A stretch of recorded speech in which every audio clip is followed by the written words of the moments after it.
Let's check out some brand new Mandela effects. The Mandela effect is a really weird phenomenon where a large group of people remember something differently than it is now. In today's episode, I'm covering changes to Pokemon, movies, outer space, the human body, and bizarrely enough, lizards having 3 eyes now. Yeah. This episode is about to get weird, so like, subscribe, and let's get into it. Let's kick off this video with a new spelling Mandela effect. This one came to my attention thanks to a comment in a recent video of mine. In that video, I was talking about the Mississippi versus Missouri River and which one was longer. But in that video, I showed this image. Well, at the top of this image is a location called Bismarck, North Dakota. The comment I got said that the map spelled Bismarck wrong. So I looked it up, and sure enough, the map is wrong. The town is actually spelled Bismarck, with that extra C thrown in. What a weird mistake for a map to make. I mean, the entire point of a map is to accurately show you an area. What makes it even weirder for me is that Bismarck is the capital of North Dakota. Meaning that if you were going to mess up the spelling of a town, the capital is not the one to mess up. So I started looking online into the spelling of this town, and it turns out the name Bismarck has been discussed quite a few times over the years. I found Mandela Effect comments and posts about this from a year ago, 2 years ago, all the way to 10 years ago. 10 years ago!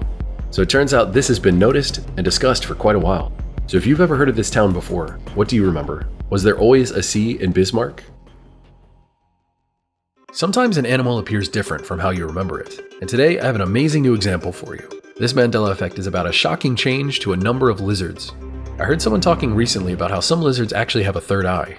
Now, this sounded ridiculous, until I looked it up and somehow, yes, a bunch of lizards, frogs, salamanders, fish, and even some sharks have a third eye, like a literal third eye on their head. Wait, are we joking here? I'm completely blown away by this. So I started doing more research, and yes, fans of the Mandela effect have indeed talked about this before and are as shocked as I am. So it's not just me, there's a lot of us. And I'm sure some of you are thinking, wait, what? Just look at this lizard. Since when has that been there? I'm taking a shot in the dark here, but I'm sure some reptile enthusiast out there has heard of this before. But what about the rest of you? When I was a teenager, I actually owned 2 iguanas as pets for years, Neo and Neon, a boy and a girl. Now I fed, pet, and played with these iguanas every day. I can still distinctly remember the feeling of their head, the texture, what it looked like. So this is pretty shocking. If it had a third eye, I'm sure it would have noticed. So I looked it up and yeah, iguanas apparently have a third eye as well. Not quite as developed as some of the other lizards, but still, I guess I just never noticed it when I rubbed their heads.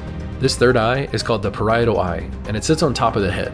It's apparently photoreceptive and helps to regulate its circadian rhythm and hormone production for thermoregulation. Put simply, it helps to regulate its body temperature and tells it when to go to bed and wake up. Have you ever seen or noticed this before? Would you consider this a Mandela effect change? Or is this a totally normal thing that tons of us just never noticed until now? I'm still shocked by this one. Mandela effect or not, this is just amazing. Let's kick this video off with a new Pokemon Mandela effect that's freaking out the internet. Does Machop, the Gen 1 fighting Pokemon, have a tail? Think about it for a second. Machop is a basic fighting Pokemon that evolves into Machop and then eventually into the 4-armed Machamp. Now that you've had some time to think about it, what do you think? Does Machop have a tail or not? Amazingly enough, this humanoid-like fighting Pokemon does indeed have a tail, and a pretty long one at that. Weird, right?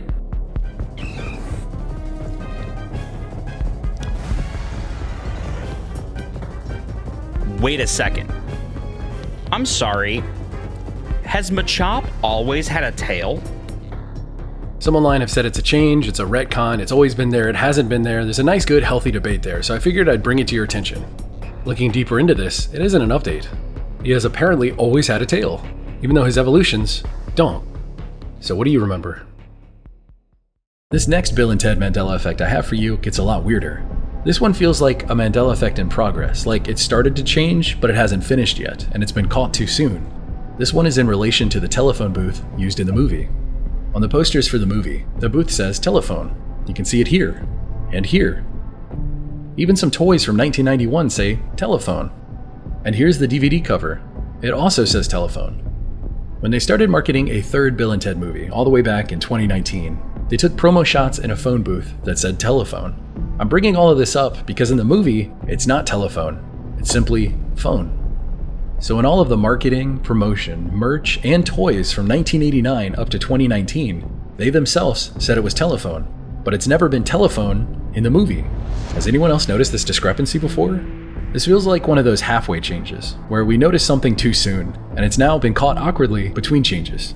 Interestingly enough, while the early marketing for the third Bill and Ted movie had a photo shoot with a phone booth that said telephone, later marketing for the movie exclusively used a phone booth that said phone. It's just weird. Now, I personally am not the expert on these movies. I've seen them a couple times, but that's about it.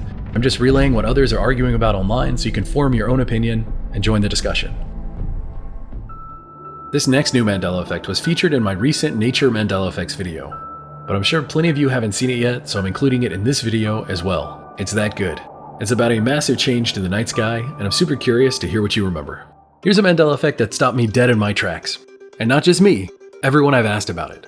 I think it's pretty safe to assume we all know about the North Star, the biggest and brightest star in the night sky. It's always pointing north, so if you're ever lost, you can follow it and use it as a guide.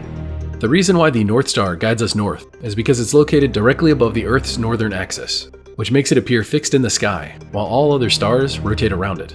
Pretty amazing, right? Obviously, we've all heard of this before, but what if I told you that one of those details is horribly incorrect now? What detail? Well, that's the Mandela effect. Apparently the North Star isn't the brightest anymore. And I don't mean like 1 or 2 stars are brighter. The North Star is now the 48th or 49th brightest star in the night sky, meaning it's not even special anymore. The brightest star in the night sky is now Sirius, the memory that so many of us shared. The whole brightest star in the sky at night that you can follow north is now just a star you can follow north. I originally read about this one online, and it messed me up real good. A ton of people were talking about it, and upon looking it up and realizing it's true, I had to test this effect out on others in my real life. I went and asked my fiance, a friend of hers, as well as a friend of mine, and every single one of them got it wrong. So what do you remember? Was the North Star ever the brightest, or is this nothing more than us randomly making up false details in our mind? I don't know about you, but it seems like the Mandela effect has struck again. Let's talk about the human body, specifically blood, the blood that flows inside all of us. Recently I was reminded of something I learned as a child. It was the belief that our blood is blue when it's inside of our bodies, and it only turns red when it's exposed to oxygen. Now, this is not the case and has never been the case, but why was I taught this as a child? This question has been going through my brain for the last few days. Why? The reason I believe this as a child is because I had a teacher in elementary school tell our class this. I always thought that was such a weird thing to learn as a child, but every time I think about it, I go, why did she teach us that? In retrospect, it was so obviously untrue, but at the time you're talking to children, and children are blank slates. If you lie to them, they will believe it. Only recently did I see a post online about this, and I added it to my list of things I want to talk about in the future. The idea that someone else had an almost identical experience, it's just too weird.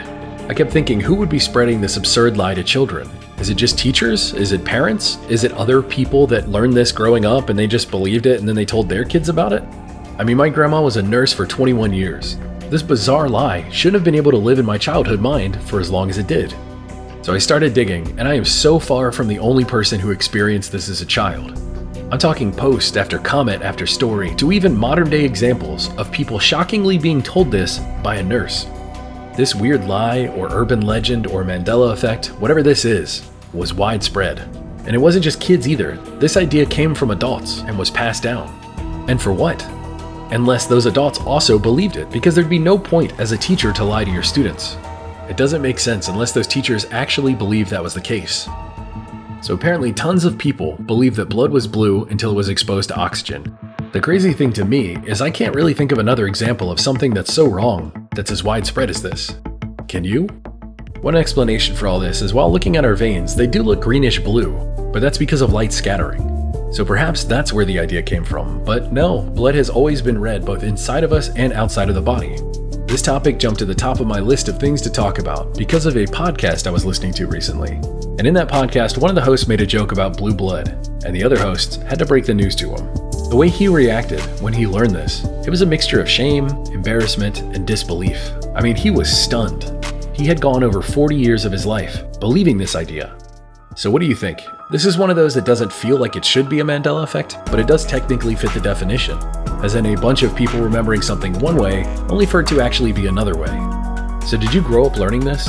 Taking a total shot in the dark, I would imagine that a lot of you also heard this or learned this growing up. And if you did, I'd love to hear your memories of where you learned it from. Thanks everyone for watching. If you haven't already, be sure to check out my Thanksgiving Mandela Effects video. as well as my 2-part Is Time Speeding Up series.